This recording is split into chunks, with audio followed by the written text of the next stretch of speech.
नमस्कार, news point लेकर हाजिर हूं मैं राजीव और हमारे साथ जुड़े हुए हैं अमलेंदु उपाध्याय। अमलेंदु जी, आपका स्वागत है। जी धन्यवाद। तो अमलेंदु जी, हम देख रहे हैं कि पिछले 6 सालों में लोकतांत्रिक रूप से चुनी हुई सरकारों को गिराकर उसे अपने कब्जे में करने का खेल खूब खेला गया। कर्नाटक, गोवा, मणिपुर, मध्य प्रदेश, सब जगह ऐसा ही हुआ। बिहार में तो आधे समय विपक्ष में और फिर सरकार में आने का गजब खेल खेला गया और खासकर भाजपा ने इसे खेला है। और यही खेल इस वक्त राजस्थान में भी खेला जा रहा है। दरअसल राजस्थान की कांग्रेस सरकार को अस्थिर करने के पीछे भाजपा की ही साजिश बताई जा रही है और राज्यपाल पर भी उंगलियां उठ रही हैं। और ये कहा जा रहा है कि वो किसी के इशारे पर, यानी राज्यपाल कलराज मिश्र किसी के इशारे पर काम कर रहे हैं। सचिन पायलट कांग्रेस से नाराज होकर अलग हो जाते हैं तब तो कोई बात नहीं थी, लेकिन सचिन पायलट अपनी बगावत से एक निर्वाचित सरकार को अस्थिर कर रहे हैं और भाजपा इसे बढ़ावा दे रही है। उधर राज्यपाल कलराज मिश्र मुख्यमंत्री अशोक गहलोत की विधानसभा सत्र बुलाने की अपील को टाल रहे हैं, तकनीकी सवालों में उसे उलझा रहे हैं। अशोक गहलोत ने इस संबंध में प्रधानमंत्री नरेंद्र मोदी से फोन पर बात की है और कुछ दिन पहले उन्हें खत लिखकर विधायकों की खरीद फरोख्त के बूते सरकार गिराने की साजिश रोकने की अपील भी की थी। लेकिन लोकतांत्रिक भारत के मुखिया मोदी जी इस संबंध में बिल्कुल मौन हैं।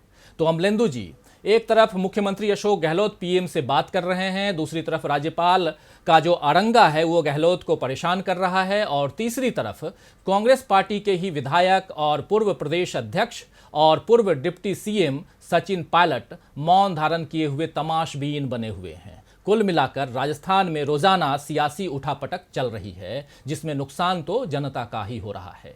सरकार की अस्थिरता से उसके हितों पर कुठाराघात होगा, और इससे भी ज्यादा दुख इस बात का है कि जनता को जो लोकतांत्रिक निर्वाचन प्रणाली पर से उसका जो भरोसा है वो अगर उठ जाएगा तो फिर आखिर उसका क्या होगा, क्योंकि वोट किसी को भी वो दे, सरकार तो भाजपा की ही बनेगी, ऐसी ही धारणा बनती जा रही है। लोकतंत्र की दुहाई देने वाली भाजपा को क्या ये अनैतिकता जो है वो नजर नहीं आ रही है? देखिए राजीव जी, आपने आखिर में जो बात कही वो पूरी बात का लब्बो लुबाब मुझे लगता है वही है कि जी। भारतीय जनता पार्टी जो है वो अनैतिकता की जो है सारी सीमाएं पार कर चुकी है। जी। और भारतीय जनता पार्टी की लोकतंत्र में कोई आस्था है भी नहीं और शुरू से नहीं है। भले ही वो बात लोकतंत्र की करती है, चूंकि वो जिस संगठन से उसका जन्म हुआ है, यानी उनका जो जन्मदाता है आरएसएस, वो असल में लोकतंत्र का घोर शत्रु है। और उसका जो मूल सिद्धांत है वो लोकतंत्र विरोधी ही है।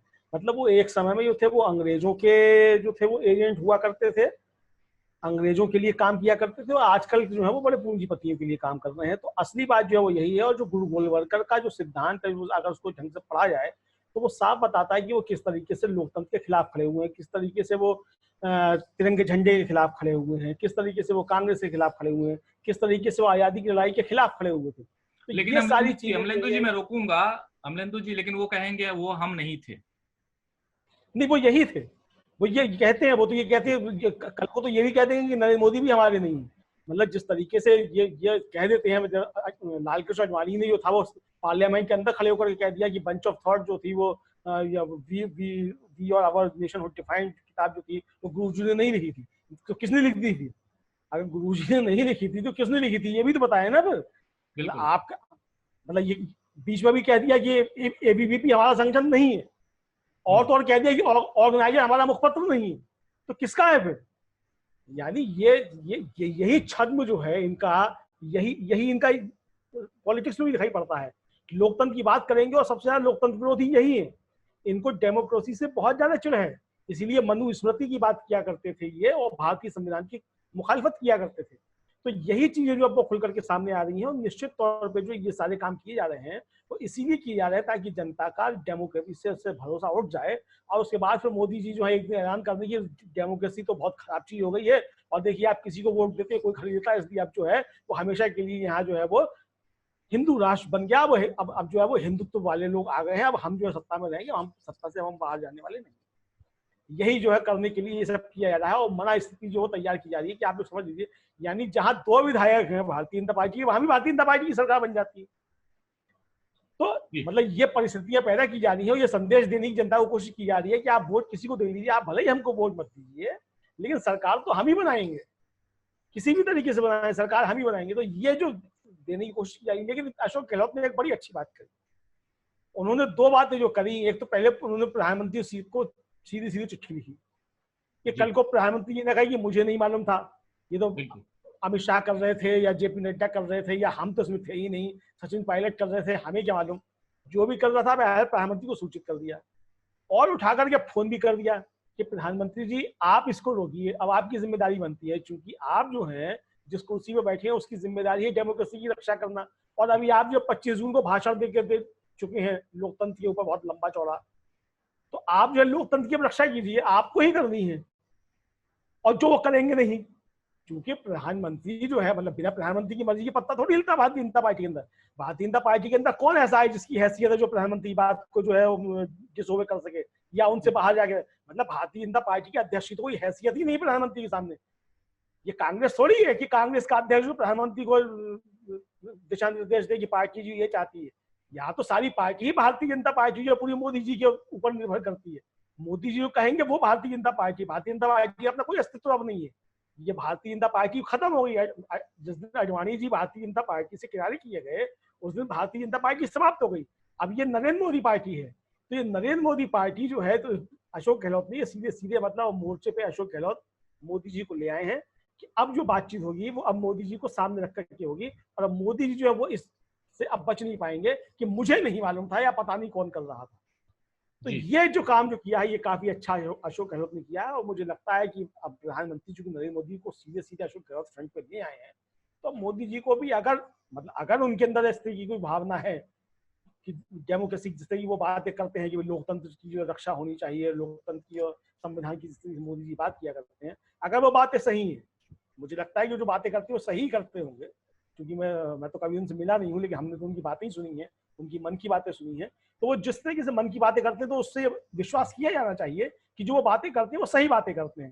तो अब जब अशोक गहलोत उनको फ्रंट पर ले आए हैं, तो मुझे लगता है कि मोदी जी जो है वो अपनी मन की बात जो है वो ठीक से करेंगे, और लोकतंत्र की रक्षा करने के लिए जो है भारतीय जनता पार्टी से कहेंगे कि बैक टू पेविलियन जाइए और लोकतंत्र का चेहरा बन कीजिए।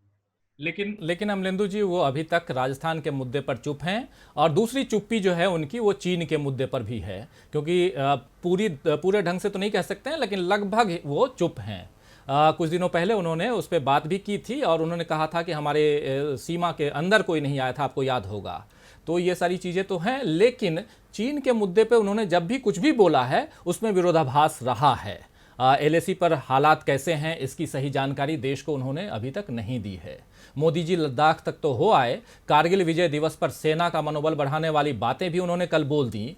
अब 29 तारीख तक राफेल विमान फ्रांस से भारत आ जाएंगे और जल्द ही लद्दाख में मिशन पर लग भी जाएंगे, हो सकता है, कहा जैसा जा रहा है। तो मोदी जी उनका बखान भी खूब करेंगे, खासकर बिहार चुनाव और मध्य प्रदेश के उपचुनाव में इसका फायदा उठाने की वो कोशिश भी करेंगे।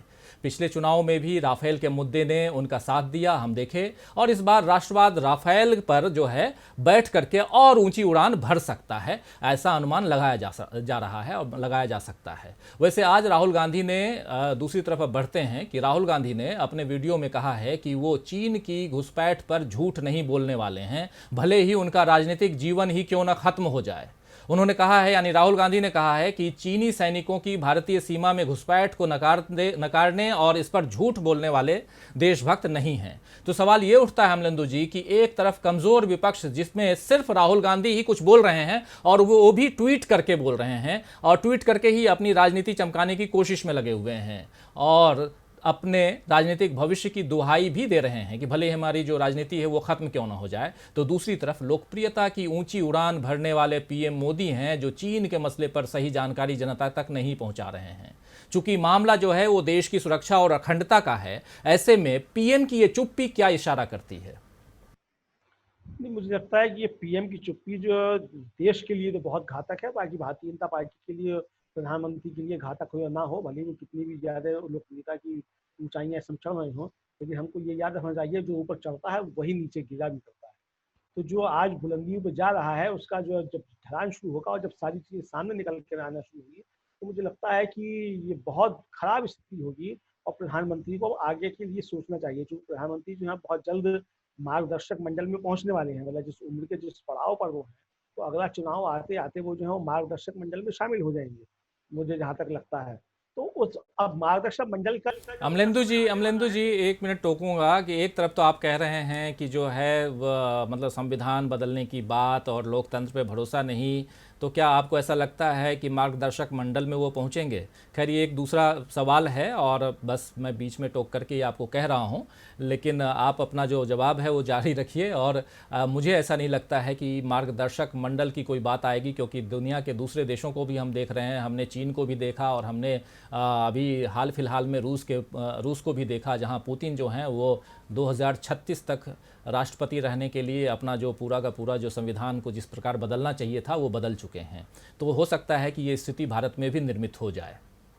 नहीं, ये स्थिति निर्मित करने के लिए मोदी जी, आपको याद होगा कि 2019 में जब चुनाव से पहले उन्होंने आखिरी मन की बात कही थी, तो उसमें उन्होंने कह दिया था कि जो है अब ये इस चुनाव मतलब अभी ये है और उसके बाद फिर जो हम करेंगे फिर लगातार बात करते रहेंगे। तो उन्होंने कह दिया था कि लगातार हम बात करते रहेंगे, मतलब लगातार वो मनमौजी अपनी बातें करते रहेंगे, तो उन्होंने इशारा दे दिया था। लेकिन चूंकि मोदी जी बहुत सिद्धांत प्रिय व्यक्ति है, वो जो कहते हैं वो करते हैं मोदी जी, तो चूंकि मार्गदर्शक मंडल का जो आइडिया है वो उनका ही दिया हुआ है, इसलिए मुझे पूरी उम्मीद है, मुझे पूरा भरोसा है कि प्रधानमंत्री स्वयं जो मार्गदर्शक मंडल में जाने का रास्ता चुनेंगे। भले ही वो चुने या ना चुने, ये अब उस समय की परिस्थितियां तय करेंगी। लेकिन मुझे लगता है कि चूंकि मोदी जी ईमानदार व्यक्ति हैं, तो इसलिए उन्होंने जो औरों के लिए नियम तय किए हैं वो अब नियम अपने ऊपर भी लागू करेंगे और मार्गदर्शक मंडल में निश्चित तौर पर जाएंगे। और मुझे लगता है कि भारतीय जनता पार्टी के अंदर जो उठापटक देखने को मिल रही है इस समय अंदरूनी, वो भी सब इसी का नतीजा है कि सबको इंतजार है कि प्रधानमंत्री जो है वो मोदी जी मार्गदर्शक मंडल में जब चले जाएंगे तो उसके बाद कौन संभालेगा। तो इसीलिए वहाँ जो दूसरी और तीसरी सतह के बीच जो लड़ाई जो है वो सतह पर काफी कुछ सामने आ रही है। बहरहाल तो ये इस मसले का जवाब था। अब हम आते हैं अपनी बात की तरफ, चीन के मसले पे जिस पे बात हो रही है। तो प्रधानमंत्री जिस तरीके की मतलब इस समय चुप्पी साधे हुए हैं, और चुप्पी नहीं साधे हुए हैं, बल्कि मैं तो कहूंगा कि उन्होंने खुल के कहा। उन्होंने कहा कि ना हमारी सीमा में कोई आया, ना किसी ने कब्जा किया। और उनके इस बयान को लेकर के चीनी मीडिया ने बहुत प्रमुखता दी। मतलब चीन के अखबारों में और चीनी मीडिया में वो सुर्खियां थे, वो शी जिनपिंग नहीं नरेंद्र मोदी थे। बिल्कुल कि देखिए हम भी यही कह रहे थे कि हमने कुछ नहीं किया है, जो कुछ किया है वो भारत ने किया है। मतलब कि चीन ने जो था सारा दोषारोपण भारत के ऊपर किया और प्रधानमंत्री नरेंद्र मोदी के वक्तव्य का हवाला देकर के किया। और भारत की तरफ से और प्रधानमंत्री नरेंद्र मोदी की तरफ से चीन के उस प्रोपेगेंडा की कोई जो थी वो काट और कोई खंडन जो था वो नहीं किया गया है आज तक भी।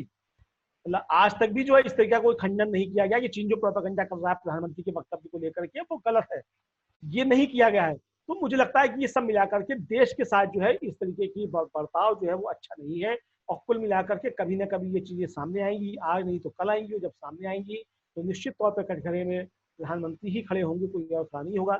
इसलिए प्रधानमंत्री जी को भी जो मुझे लगता है कि स्पष्ट रूप से साफ साफ देश के साथ बात करनी चाहिए। जिस तरीके से वो अपने मन की बात करते हैं, इसी तरीके से स्पष्ट तौर पर, क्योंकि ये राष्ट्रीय सुरक्षा का मसला है और एक गंभीर मसला है, इसलिए उनकी जिम्मेदारी बनती है कि वो राष्ट्र को सही सही बात जो है वो बताएं। आखिर उनसे सवाल पूछा जाता है, जैसा कि उन्होंने कहा था कि मुख्यमंत्री के साथ बैठक में कि हमारे सैनिक जो थे वो मार मार के मरे। तो एक तरफ जो आप कह रहे थे कि आपकी सीमा में ना कोई घुसा ना किसी ने कब्जा किया, तो ये मार मार के सैनिक कहाँ मर गए? ये भी सवाल पूछने का है ना कि ये कौन सी जगह थी जहां आपके सैनिक जो थे मार मार के मरे? तो वो जगह बताइए, आपकी सीमा में थे या फिर आप घुसे थे? मतलब चीन जो कह रहा है वो सही कह रहा है। तो मुझे लगता है कि प्रधानमंत्री को जो है, जो आंतरिक मोर्चे पर प्रधानमंत्री जिस तरीके से द्विअर्थी बातें किया करते हैं कि गोल मोल घुमा करके कि आप जो उसका अर्थ लगाते रहिए, भाजपा अपने तरीके से अर्थ लगाए, विपक्षी अपने तरीके से लगाए, इस तरीके की नीतियां विदेश नीति और कूटनीति और राष्ट्रीय सुरक्षा से जुड़े मसलों पर अच्छी नहीं है। इसका कुल मिलाकर के आगे चलकर देश को नुकसान हुआ करता है। मुझे लगता है ये प्रधानमंत्री इस चीज को समझेंगे, वो समझते भी हैं, ईमानदार व्यक्ति हैं, अच्छे व्यक्ति हैं, वो इन सारी चीजों को समझते हैं। अब वो लोग उनको क्या समझा देते हैं उनके आसपास की, ये चीज एक अलग का मसला है और वो उनके कहने में क्या आ जाते हैं। लेकिन जब भी प्रधानमंत्री समझेंगे इस बात को, मुझे लगता है कि वो स्पष्ट रूप से खुले मन से जो है राष्ट्र के साथ बात करेंगे। जी अमलेंदु जी, और इधर जल्द ही हम आज़ादी की 73वीं वर्षगांठ मनाएंगे। इन 7 दशकों से भी लंबे समय में हमारे लोकतंत्र को परिपक्व और मजबूत हो जाना चाहिए था। लेकिन विडंबना यह है अमलेंदु जी कि आज भाजपा के शासन में लोकतंत्र पर सवाल उठाए जाते हैं तो भाजपा आपको 21वीं सदी से सीधे खींच करके 70 के दशक में यानी कि 1970 के दशक में ले जाती है और आपातकाल की याद दिलाती है, तो कभी और पीछे 50 और 60 के दशक में ले जाकर के नेहरू जी को गलत साबित करने की कोशिश करती है। लेकिन क्या देश को आत्मनिर्भरता का पाठ पढ़ाने वाली मोदी सरकार ये बताएगी कि अपनी गलतियों पर पर्दा डालने के लिए कब तक अतीत का सहारा लेती रहेगी?